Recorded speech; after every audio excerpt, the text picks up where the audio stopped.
고맙습니다. 오늘은 의로운 장정의 삶이란 말씀으로 이 시간 귀한 은혜 되는 그런 날들이 되시기를 바랍니다. 21절로 23절 그러자 베드로가 고넬료로부터 파송된 장정을 향하여 내려가 저의 삶을 향하여 말하되 보소서 너의 삶이 찾는 자가 나인데 너의 삶이 무슨 이유를 인해 있는 것이냐. 그러자 저의 삶이 말하였다. 의로운 장정이요 하나님을 경외한다고 유대 삶의 열방 전체에 의하여 증거받는 고넬료 백부장이 당신에게 말씀을 듣고자 그의 집에 당신을 모셔오라고 거룩한 사자의 지시를 받았다. 그런즉 그가 안으로 초청하여 접대하였다. 그래서 다음 날에 베드로가 저의 삶과 함께 나가자 어떤 형제 삶도 욥바로부터 그의 삶과 함께 가더라 그랬어요. 고넬료로부터 파송된 이라고 하는 그 문장은 개역성경에는 해석이 빠져 있죠. 고넬료가 파송된 자들이 베드로를 찾아왔고 베드로를 그 문과 연결되어져 있는 베드로를 이제 만나게 됩니다. 파송됐다. 그래서 주님도 우리를 파송하셨고 사도들을 파송하셨고 또 오늘 고넬료도 베드로를 향하여 파송을 하게 됩니다. 마가복음 4장 29절에 열매가 익으면 곧 낫을 대나니 이는 추수 때가 이르렀음이라. 원어 재해석은 열매가 곁에 넘겨주는 때에 그는 곧장 낫을 파송하는데 이는 추수가 곁에 서 있기 때문이다. 열매가 과실이 그럼 열매가 되어지려면 어떻게 해야 되느냐. 열매는 열매로서 그 나무에 붙어 있기 위해서 무엇인가를 끌어당겨야 된다는 거예요. 그냥 넉넉고 늘어져 있는 상태가 아니라 무엇인가를 잡아채야 그래야 나무에 있는 그 성분들을 잡아채야 가지에 붙어 있기를 원하며 가지를 잡아채고 끌어당겨야 그래야 열매는 그 나무에 붙어 있을 수 있다는 겁니다. 아무 노력 없이 그 나무에 열매가 매달려 있는 것 같지만 그 열매는 무수히 많은 힘을 거기에 쏟아붓고 있는 것을 우리는 보게 됩니다. 그래서 비로소 열매가 되어질 수 있는 것이죠. 열매가 익으면 그랬어요.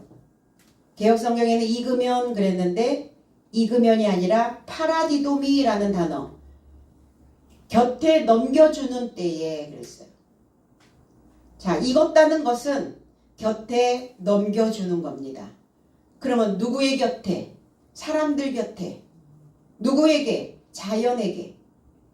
그리고 그 열매를 필요로 하는 많은 사람들 곁에 그 열매를 넘겨줘야 열매는 열매로서의 가치를 인정받을 수 있고 그 가치를 또 결실을 보는 농부는 농부로서의 그 삶의 만족감을 얻을 수 있게 된다는 겁니다.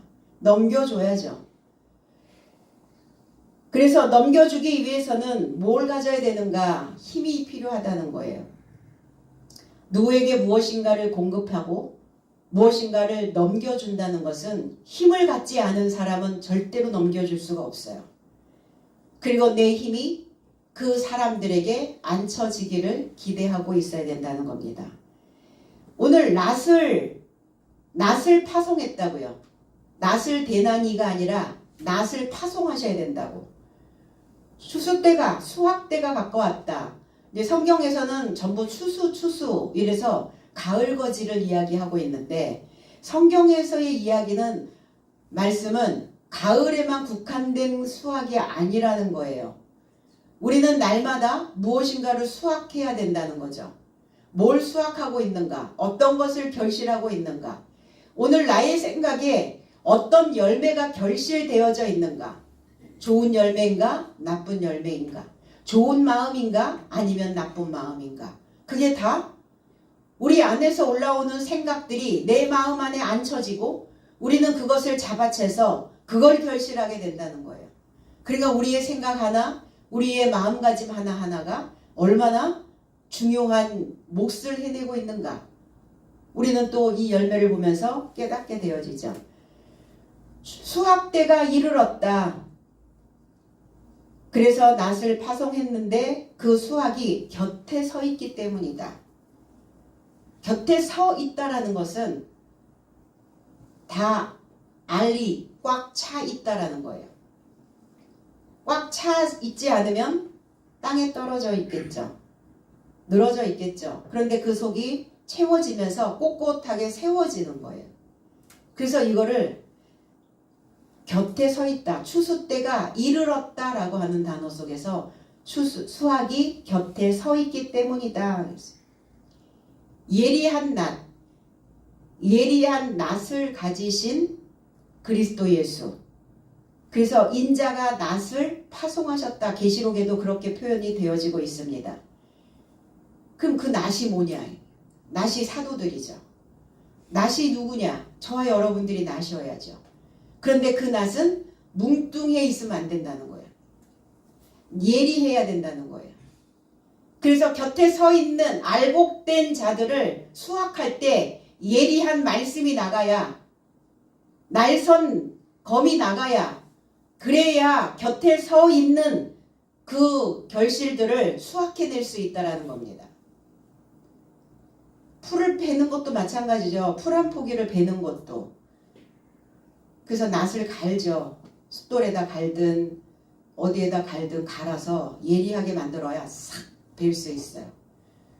그래서 손상되지 않도록, 그것이 막 찢겨서 갈기갈기 이리저리 흩어지지 않도록 싹 베는 거예요. 베드로는 이렇게 말씀합니다. 내가 누구를 찾느냐? 내가 바로 너희들이 찾는 나다, 이렇게 해요. 너의 삶이 찾는 자가 나인데, 이렇게 얘기해요. 나다. 자기의 존재성을 드러내고 있는 겁니다. 그래서 주님도 에고 에이미라는 단어를 쓰셨어요. 나는 나다. 내가 누구냐? 내가 나다.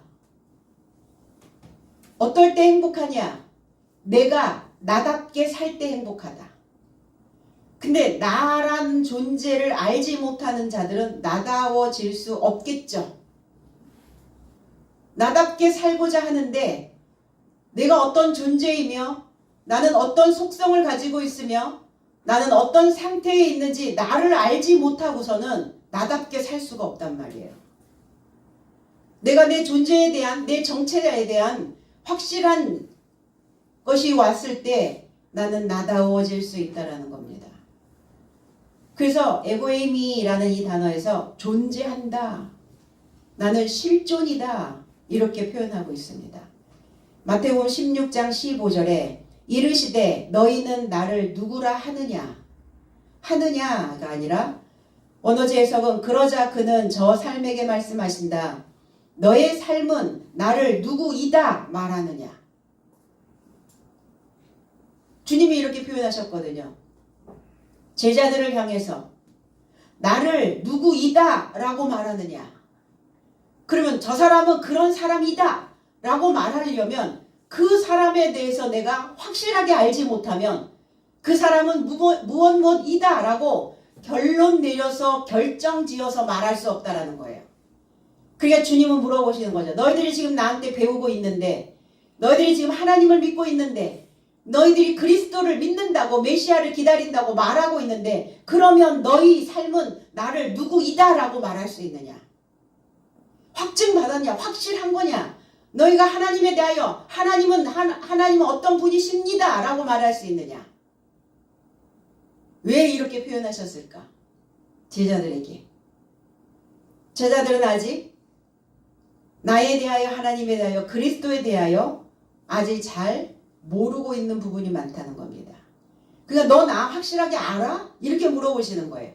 내 존재가 어떤 존재인지 알고 있어? 이렇게 물어보고 계시는 거예요.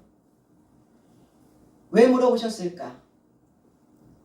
네가 나를 알게 된다면, 네가 나를 안다면 너는 너를 알게 될 것이다. 그래서 네가 너를 알고 그리고 네가 나를 알았을 때 우리는 서로가 하나 되어질 수 있다. 그 사람이 어떠한 상황인지를 알아야, 하나님이 어떤 분이신지를 알아야 내가 하나님과 하나 되고자 하지 않겠습니까? 그래서 주님은 이렇게 질문을 하시는 거예요. 너무 구체적이지 않아요? 질문이 너무 구체적이에요. 어떤 단어 하나 그냥 허술하게 지나가지 않으시고 머릿속에 다 인지하시고, 내가 어떻게 제자들에게, 어떻게 사람들에게 내 언어를 던져야, 내 머릿속에 있는 어휘를 발휘하여 써야, 그래야 그 사람들은 그 어휘가, 그 새로운 언어가 그들 속에 들어갈 것인가를 다 생각하신다는 겁니다. 그의 시몬 베드로가 이렇게 말하죠. 당신은 살아계신 하나님의 아들 그리스도이십니다. 그렇습니다. 이렇게 얘기하는 거예요. 메시아입니다. 하나님이 살아계신 걸 베드로가 어떻게 알겠어요? 구약에서는 하나님을 본 자도 만난 자도 없는데 누구를 통해서 지금 보고 있단 말입니까? 하나님께서 누구로 살아계시는가? 그리스도로 살아계신다고 시몬 베드로는 지금 말하고 있는 겁니다. 그래서 이렇게 확증하는 거예요. 자신의 믿음을. 베드로는 이렇게 말씀합니다. 무슨 일로 나를 찾느냐? 모르지 않았는데 무슨 일로 찾느냐를 물어보고 있는 거예요. 여기서 아이티아라고 하는 일로라는 이 단어가 무슨 이유로, 무슨 원인으로, 무슨 까닭으로 나를 지금 찾고 있느냐고 물어보고 있는 겁니다. 마태복음 27장 37절에는 그 머리 위에 이는 유대인의 왕 예수라 쓴 죄패를 붙였더라. 그러니까 우리가 생각할 때는 유대인의 왕이라고 하는 죄패를 여기 머리에 이렇게 쓰고 계시는 그리스도 예수를 우리는 연상하게 되죠. 그리고 십자가의 어떤 매달리신 그리스도 예수를 우리가 생각할 때, 상상할 때 그리스도 예수의 머리에 유대인의 왕, 자칭 유대인의 왕이라고 하는 그 죄패가, 어떤 팻말이 여기에 이렇게 두건처럼 쓰고 계시다라고 느끼고 있는 거죠. 우리는 지금까지 그렇게 생각해 왔단 말이에요, 주님을. 그런데 원어 재해석은 그리고 기록되어진 그의 이유를 그의 머리 위에 붙였으니 이는 유대인의 왕 예수이다. 죄패라는 단어는 없습니다. 그의 이유를 그의 머리 위에 붙였다고요. 그의 원인을 그의 머리 위에 붙였다, 이렇게. 그러니까 붙였다 이렇게 되니까 죄패가 붙어 있다라고 생각을 하는 거예요. 그 이유를, 이유라는 단어예요. 죄패라는 단어가 아니라 이유를, 그 원인을, 그 까닭을 그 머리 위에 붙였으니. 빌라도는 또 이렇게 말합니다. 요한복음 18장 38절에 빌라도가 이르되 진리가 무엇이냐 하더라. 이 말을 하고 다시 유대인들에게 나가서 이르되 나는 그에게서 아무 죄도 찾지 못하였노라. 원어 재해석은 빌라도가 그에게 말한다. 진리가 무엇이냐? 그리고 이것을 말하고 다시 유대인 삶을 향하여 나가서 저 삶에게 말한다. 나는 저 안에서 이유를 하나도 발견하지 못하겠다. 죄라는 단어를 쓴 적 없어요. 죄라는 단어는 하마르티아. 이게 죄라는 단어가 따로 있거든요. 그러니까 죄라는 단어가 아니라 무슨 이유인지, 어떤 원인인지, 어떤 까닭인지, 어떤 것도, 어떤 이유도, 어떤 원인도 찾지 못했다. 그리스도에게서 발견하지 못했다. 그러니까 오히려 빌라도는 장로의 유전을 지키고 있는 종교 지도자들보다 훨씬 더 분명하고 명확하게 사건을 보고 있는 겁니다. 그 이유를 찾지 못했는데 너희들은 왜 그리스도 예수를 십자가에 못 박으라고 하느냐? 그리고 진리가 뭐냐? 너희들이 외치고 있는 진리가 뭐냐? 그러면 그리스도 예수가 외쳤던 그 메시지가 진리가 아니고 너희들이 이야기하고 있는 것이 진리더냐? 그럼 도대체 진리가 뭐냐? 이렇게 물어보는 거예요. 그 도전을 받아야 되는데 자기들이 이야기하는 것은 다 참이라고 주장을 하고 있는 거예요. 그렇죠. 사람들은 대부분 내가 하는 모든 것들은 로맨스, 다른 사람들이 하는 건 스캔들, 그렇게 보고 있다는 거예요. 진리가 무엇인지 그들은 말하지 못했습니다. 빌라도에게. 고넬료가 파송해서 보낸 자들은 베드로의 사도에게 이렇게 고넬료에 대한 프로필을 이야기합니다. 고넬료가 어떤 사람이냐면 이러면서 시작합니다. 고넬료는 의로운 자라고요. 그러면 의로운 자가 뭐 때문에 베드로를 초청한단 말입니까?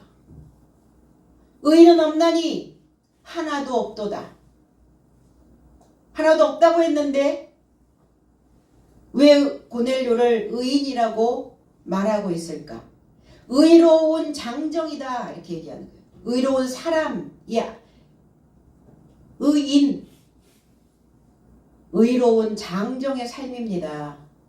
의롭다는 것은 뭐냐? 공정하다는 거예요. 의롭다는 것은 뭐냐? 옳다라는 겁니다. 옳은 길을 가는 거예요. 바른 길을 가는 겁니다. 돌아가지 않고 직선적으로 가고 있는 겁니다. 이게 옳은 길을 가는 거예요. 때로는 우리가 인생의 길을 걸어가다가 내가 하는 판단이, 내가 결정한 것들이 옳은지 옳지 않은지 헷갈릴 때가 있어요. 우왕좌왕할 때가 있죠. 그래서 가다 보면 길이 휘어져 버려요. 곧장 가야 되는데, 올곧게 가야 되는데, 그냥 쭉 가야 되는데 내 판단이 불안하니까, 내가 하는 모든 것들이 불안정하니까, 내가 내 자신을 믿을 수 없으니까 그래서 휘어져 버리는 거예요. 우리가 그 거리에 발을 디뎌놨다는 것은 내가 그 길을 가야 된다고 생각했기 때문에 발을 디뎌놓은 겁니다. 그러니까 어떤 결정에 의해서 그 길을 걸어갈 때는 돌아보지 마시라는 거예요. 그냥 곧장 가라는 거예요. 그냥 쭉 가야 되는 거예요. 이게 의로운 자의 옳은 삶을, 공적인 삶을, 공의를 베푸는, 그리고 내 삶이 의로운 삶이 되어질 수 있는 방법이라는 거예요.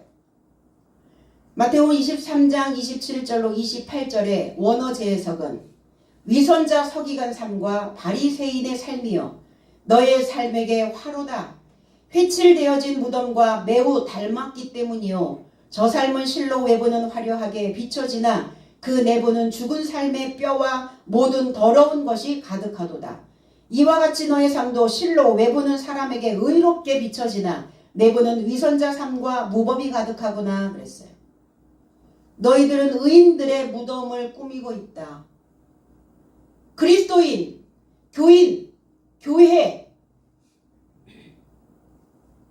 바깥에서 볼 때는 깨끗한 것 같고 옳은 일만 하는 것 같고 부정은 1도 없을 것 같고 부패도 0.000 몇 퍼센트도 없을 것 같은, 그냥 쭉 옳은 것만, 바른 것만 하고 갈 것 같은,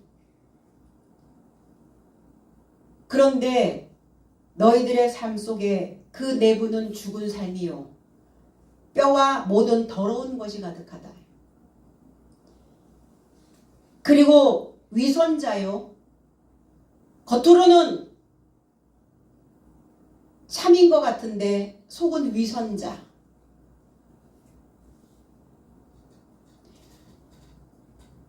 사람들에게 물어봅니다. 주님은 오셔서 많은 사람들에게 사랑을 베푸셨고, 그리고 더러운 자들과 함께 했고, 죄인들과 함께 했는데, 과연 우리가 그 더러운 자를, 그리고 그 죄인들을 그들과 함께 하라 하면 우리의 마음은 어떨까? 어떤 분이 이렇게 얘기했어요. 제 남편과 사이가 늘 안 좋습니다. 뭐 때문에 안 좋은가요? 자기 남편이 발가락 양발을 신는데요. 그럼 발가락 양발을 쭉쭉쭉 이렇게 살짝 빼가지고 싹 놓으면 되는데 훅 빼니까 그 발가락 양말이 다 뒤집어서 나올 거 아닙니까? 그러면 그거를 다 바르게 해가지고 빨래를 빨아야 되니까 그 발가락 양말을 만지는 것 자체가 더럽고 구역질 나서 그것 때문에 맨날 싸운다는 거예요. 그래서 뭐 안 쓰는 칫솔로 해가지고 뭐 이렇게 해가지고 뭐 바르게 해놓는다 뭐 이런 얘기를 하면서 그 맨날 싸우는데도 남편이 바뀌지를 않는데요. 그래서 평생을 싸울 바에는 차라리 내가 그 꼴을 볼 수 있는 나를 바꾸는 게 좋지 않을까. 그 마음을 어떻게 어디에서 위로를 받으십니까? 하나님한테 가서 위로 받으신다는 거예요.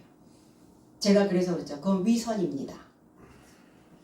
보이는 사람도 사랑하지 못하면서 그 더러운 그 발가락 양말 그거 하나 뒤집어서 내놨다고 그 왼수같이 맨날 싸우면서 그러면서 어떻게 우리가 하나님을 사랑이라고 내가 하나님을 사랑한다고 보이지 않는 하나님이니까 얼마든지 하나님 나한테 어떤 데미지를 주지 않으니까 사랑한다고 하죠. 하나님도 발가락 양말 신어가지고 벗어서 뒤집어 놓으면 어떻게 할 거냐고요. 하나님도 더럽다고 하실 거냐고 막 그랬죠. 그랬더니 가만히 있더라고요. 보이는 사람에게 사랑을 주지 않는 자는 보이지 않는 하나님을 사랑할 수 없습니다. 주님이 오셔서 하셨던 사역이 뭡니까? 더러운 자들과 함께 했고 귀신 들린 자들과 함께 하셨고 그 죄인들과 함께 먹고 마셨습니다. 우리가 그래 해야 되는데 이거는 싫고 저거는 싫고 이거는 피해가고 싶고 언제 사람에게 내 삶의 복음을 전파할 수 있겠습니까? 그래서 남편이 볼 때 저 사람 따라서 교회 가고 싶다. 이 마음이 올라와야지. 저 사람을 보아하니 교회 내가 교회 다니는 사람만 보면 징글징글해. 이렇게 되면 되겠냐고. 그게 어떻게 된 거냐고 도대체. 그랬더니 나중에 이제 수업이 끝나고 나서 그 학생이 저한테 막 달려오더니 이렇게 얘기하더라고요. 교수님 오늘 너무 많이 찔렸다고. 자기는 그냥 하나님과의 관계만 생각을 했었지 주변에 있는 사람들을 돌아보지 못했다고. 남편에게 따뜻한 눈길을 한번 주지 못하고 늘 가시돋친 말만 뱉어내고 교회 안 다니고 속색이는 것 같으니까 늘 왼수 같았고 내 마음에 들게 하지 않으니까 늘 멀리하게 되고 말 걸기 싫고 말하기 싫고 그래서 가서 하나님께 기도하면 하나님이 그래 너의 원통함을 내가 풀어주마 이러고 풀어주십니까 그랬어요. 당신 속만 더 얽히고 더 꼬여서 그 나날이 지옥같이 살게 되지 않겠습니까? 그럼 뭘 위해서 교회를 다니는가? 내가 죽을 때 천국? 천만에요. 여기서 내가 지옥만을 경험하고 살고 있는데 지옥에 너무나 익숙해 있는데 하나님이 혹여 너무나 가엾고 불쌍해서 천국에다 데려다 놨다고 칩시다. 익숙하지 않아서 편리하지 않아서 거기서 아마 뛰쳐나올걸요. 익숙한 곳으로 데려달라고 난리 칠걸요.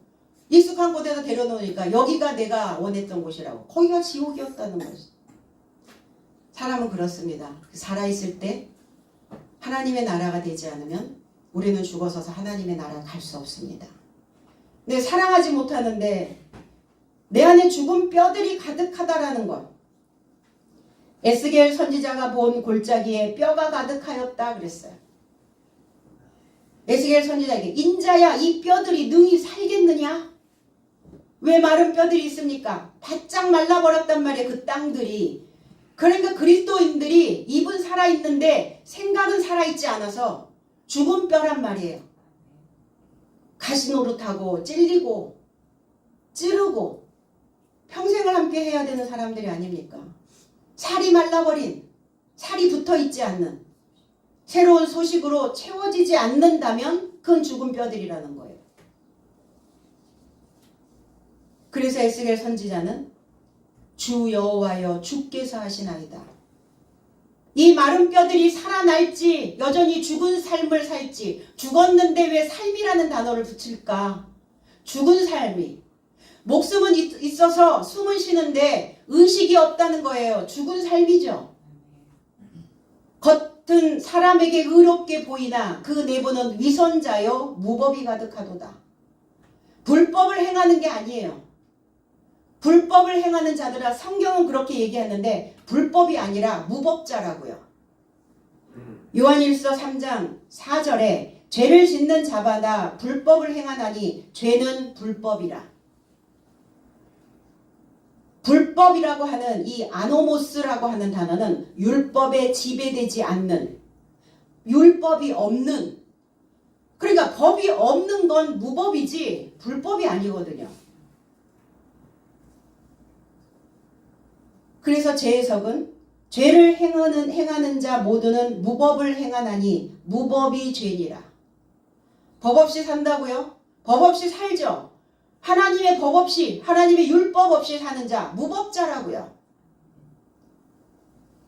그러니까 불법을 저지른 자가 무서운 게 아니라 무법자가 더 무서워요. 그나마 법은 아는데, 법은 알고 있기는 해요. 법은 있어요. 그런데 법을 준행하지 않는 그 자이고, 무법은 아예 법조차 없어요. 법조차가 적용되지 않는다는 거예요. 무법천지. 쓸모없는 인생이죠. 기능을 상실한 자의 모습입니다. 그 부동산을 하시 분들은 땅을 매매를 하시잖아요. 땅을 소개도 하고 또 때로는 땅을 우리가 사기도 하고. 그래서 그 땅에 맹지라는 단어가 있어요. 맹지. 들어보신 적 있으신가요? 이 맹지는 도로에 접하지 않아서 효용이 극히 낮은 토지를 일컫는 거예요. 일정한 기준의 공도에 접하지 않는 토지를 맹지라고 이야기합니다. 그러니까 막다른 골목길 같은, 도로에 접하여 있지 않는, 그래서 건축이나 개발 같은 것들이 제한되어져 있는 활용도가 아주 낮은 땅. 왜 맹인할 때 왜 소경맹자를 썼을까요? 맹인할 때 이 맹자를 쓰고 있다는 거예요. 길이 접하지 않는 것과 눈앞이 보이지 않는 것이 무슨 상관관계가 있을까? 그래서 맹지를 달리 말하면 무능력한 땅이라는 거예요. 기능을 상실해버린 땅이라는 거예요.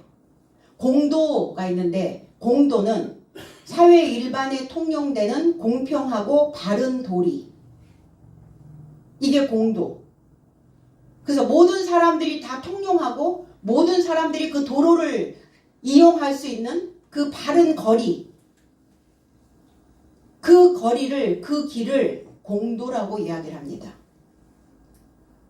그러니까 신앙인들이 법이 없으면 맹지가 돼버린다는 거예요. 공평한, 올바른, 바른 길을 갈 수 있도록 공도가 되어져야 되는데, 맹지가 되어져 버려 있는 신앙인들. 그러니까 신앙의 효용성이 너무나 극히 낮아져 있다는 거예요. 신앙을 우리가 잘 효용해야죠. 잘 효율적으로 쓰셔야 될 거 아니에요. 근데 이 맹지는 도로명 주소도 안 나오는 땅이에요. 그래서 이제 잘못 땅을 어디 막 불모지 막 이상한 땅들 막 사기당해가지고 사는 사람들 많이 있잖아요. 맹지를 사는 거예요. 맹지. 그리스도인의 현주소가 나오지 않는 그리스도인들, 방향을 잃어버린 자들, 다 맹지입니다. 법이 없이 살고 있는 무법자들의 모습이라는 거예요. 그 모습이. 그러니까 그 맹지는 그냥 버려지는 거예요. 아무도 그 땅의 가치를 논하지 않습니다.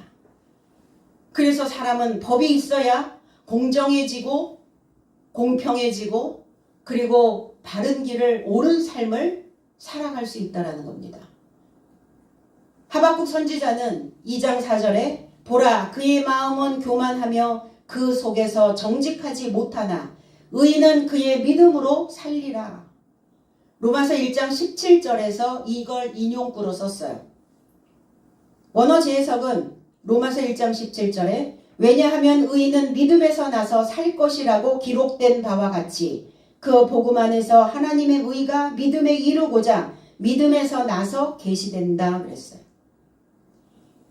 고넬료는 하나님을 알지 못하는 열방들에 의해서, 이방인들에 의해서, 유대 족속들에 의해서, 표면적 유대인들에 의해서 고넬료가 의로운 장정이요 그는 하나님을 경외하는 자입니다. 칭송이 자자한 거예요. 그러면 율법을 철저하게 준수하고 있었기 때문에 당연히 표면적 유대인들이 볼 때 율법의 장로의 유전에 머물러 있는 그 유대 족속들을 그 유대인들이 보았을 때는 고넬료는 최고의 의로운 자가 되어져 있는 거예요. 의로운 자가 되어져 있다면 베드로 사도를 초청할 이유가 하나도 없다니까요. 그러나 유대인들은 하나님을 알지 못하는 이방인들은 모세의 율법을 숭배하고 있는 그런 의인이었다는 거예요. 그러나 거기에 의인은 없다고요. 거기에 의로운 장정의 삶은 있을 수 없다라는 거예요. 그러니까 의로운 장정된 베드로를 요청하고 있는 겁니다. 그래서 접붙이는 거예요. 접붙임 바 되는 거예요. 공평하고 의로운 그 공도가 되어지기 위해서 어디에서? 맹지에서 공도로 옮겨가고 있는 겁니다. 베드로를 초청해서 뭐 하겠어요? 배우고자 하는 거예요. 가르침을 받고자 하는 겁니다. 고넬료 자신은 알고 있었어요. 나의 수준이 내가 믿고 있는 하나님을 내가 부분적으로만 알고 있다라는 것을 고넬료는 알고 있었어요. 그러니까 베드로 사도를 그리고 새로운 소식이 들어오기를 복음이 들어오기를 연결된 소식이 들어오기를 베드로 사도를 연결해야 그 연결된 소식이 신선한 소식이 들어올 수 있으니까 그러니까 간청하고 있는 것이죠. 고린도서 3장 15절에 오늘까지 모세의 글을 읽을 때에 수건이 그 마음을 덮었도다. 원어 재해석은 오히려 오늘날까지 모세가 낭독되는 때엔 베일이 저 삶의 마음에 접해 놓여졌더라 그랬어요. 주를 향해 돌이키는 때엔 그 베일이 제거된다라고 말씀하셨거든요. 그러니까 고넬료를 덮고 있는 베일을 제거하려고 베드로 사도를 모셔오라고 천사의 소식을, 천사의 지식을, 소식을 들었다고요. 소식을. 메시아가 오셨다는 소식이, 베드로 사도가 오셨다는 소식이, 그 소식이 고넬료 속에 들어간 거예요. 옛 언약의 베일을 벗겨내기 위해 스승을 초청하는 겁니다. 베일이 뭡니까? 베일이 문자입니다. 우리는 성경을 한글만 띄면 다 읽을 수 있는, 누구나 다 알 수 있는, 그러나 문자라고 하는 베일에 덮여 있다는 걸 우리는 알아야 됩니다. 문자가 벗겨지지 않으면 죄와 사망의 법에 머물게 되어지죠. 모세가 줬던 율법, 법을 통해서 죄인이라는 것을 알게 됐고 그 죄는 우리로 하여금 사망으로 이끌어가게 된다는 겁니다. 고린도후서 3장 6절의 원어제 해석은 그리고 저가 내 삶을 새 언약의 봉사자 삶으로 충분케 하셨으니 문자가 아닌 오로지 영으로 하였다. 왜냐하면 문자는 죽이지만 영은 살린다. 그러니까 우리가 이 문자만 읽는다고 살아나는 게 아니라는 거예요. 문자 속에 있는 베일이 벗겨져야, 그 안에 있는 내용이 설명되어져야, 그 안에 있는 알곡이 무엇인지 그걸 맛을 봐야, 그래야 우리는 살아날 수 있다는 겁니다. 그래서 문자로 하지 아니하고 개역성경에는 조문으로 하지 않고 의문으로 하지 않고 이런 단어를 썼어요. 의문, 조문, 이게 그람마라고 하는 단어인데 문자라는 뜻입니다. 색이다라는 뜻이에요. 그런데 영으로 하셨다고요. 영이 뭐냐? 내 말씀이 영이요. 그 영이 뭡니까? 흐레마의 말씀이 바로 영이라는 겁니다. 통역되지 않으면 통역이 안 되는데 무슨 말인지 알아들을 수가 없잖아요. 통역이 안 되는데 그냥 끄떡거리겠습니까? 그럴 리는 없죠. 그래서 그 문자는 죽이나 영은 우리를 살린다. 우리를 소생시키시고 우리 마음에 우리의 삶을 활성화시킨다고요. 활성화. 그래서 세포들이 탁탁탁 붙는 거예요. 쫀쫀하게, 찰지게. 죽 먹는 사람처럼 죽 끓인 것처럼 쭉쭉 늘어지는 게 아니라 활성, 막 살아나는 거예요. 세포들이 막 살아나는 거예요.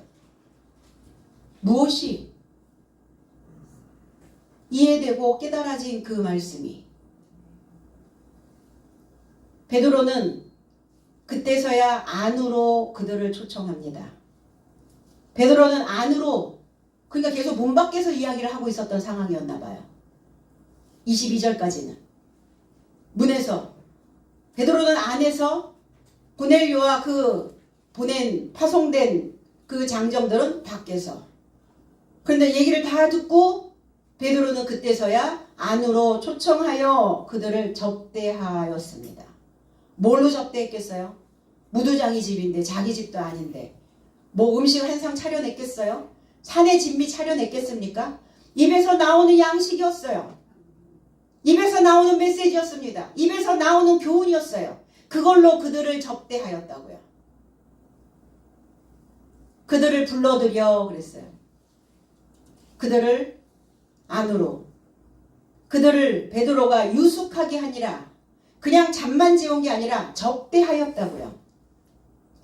디모데전서 5장 10절에 선한 행실의 증거가 있어 혹은 자녀를 양육하며 혹은 나그네를 대접하며 혹은 성도들의 발을 씻기며 혹은 환난당한 자들을 구제하며 혹은 모든 선한 일을 행하는 자라야 할 것이요. 교회의 구성원들을 이야기하고 있는 겁니다. 원어 재해석은 선한 행위 안에서 증거하거나 자녀를 양육하거나 접대하기를 좋아하거나 성도들의 발을 씻기거나 환난당한 자들에게 도와주거나 모든 선한 행위와 동행하는 자라야 한다. 접대하기를 좋아해야 된다고요. 영적인 양식도 육적인 양식도 뭐가 속에서 뭐 있으면, 좋은 거 있으면 주고 싶은 마음이, 오늘 푸짐한 한상 또 차려오셨죠. 이 접대하고 싶은 마음이, 이 주고 싶은 마음이 그리해야 된다고요. 그래서 주면 없어질 것 같지만 주면 더 풍성해집니다.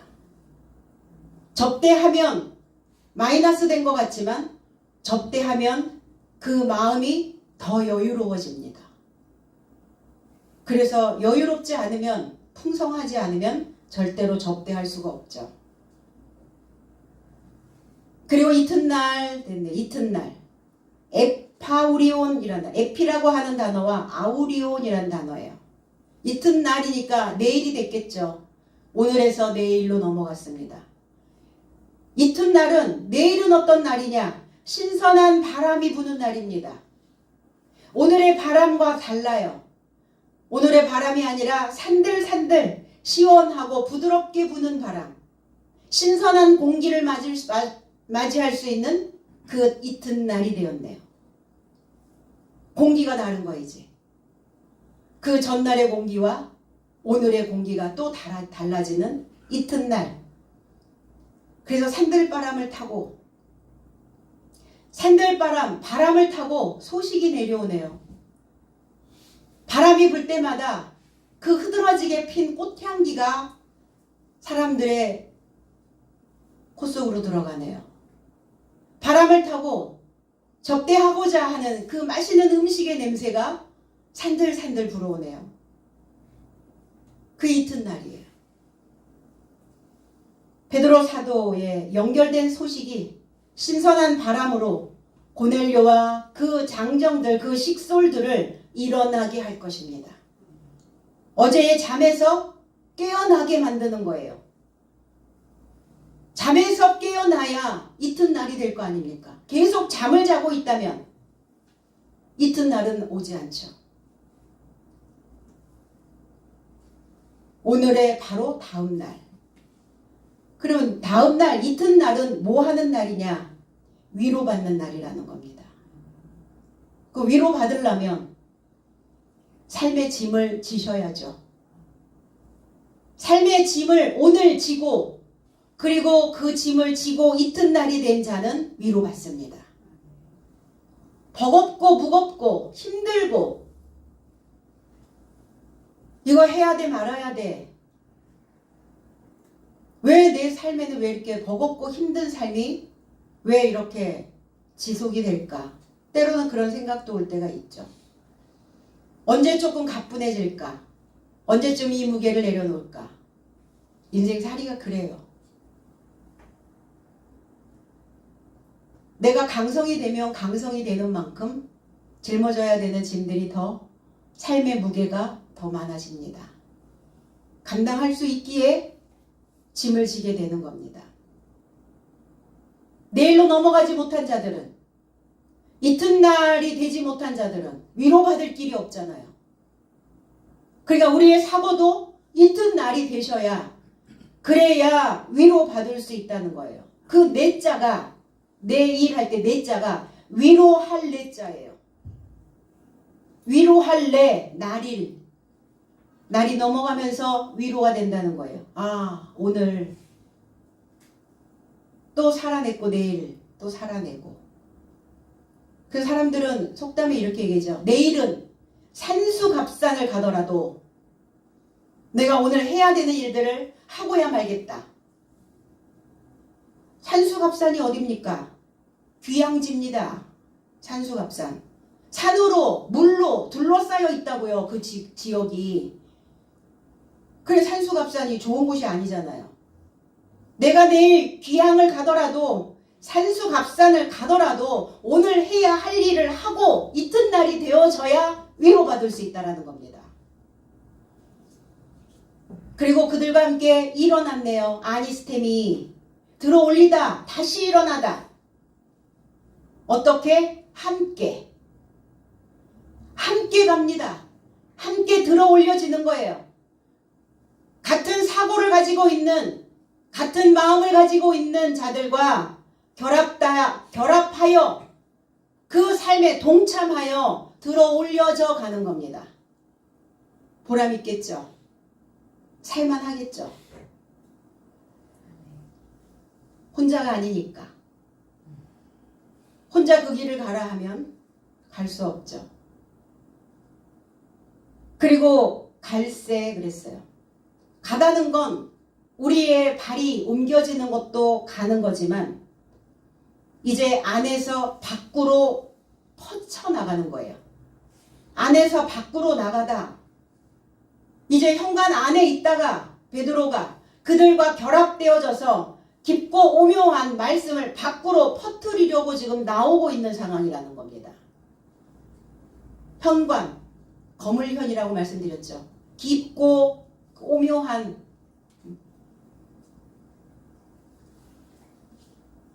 근데 거기에 욥바에 있는 형제들도 같이 결합되어져서 욥바 아름답게 꾸미다 자신을 아름답게 하다.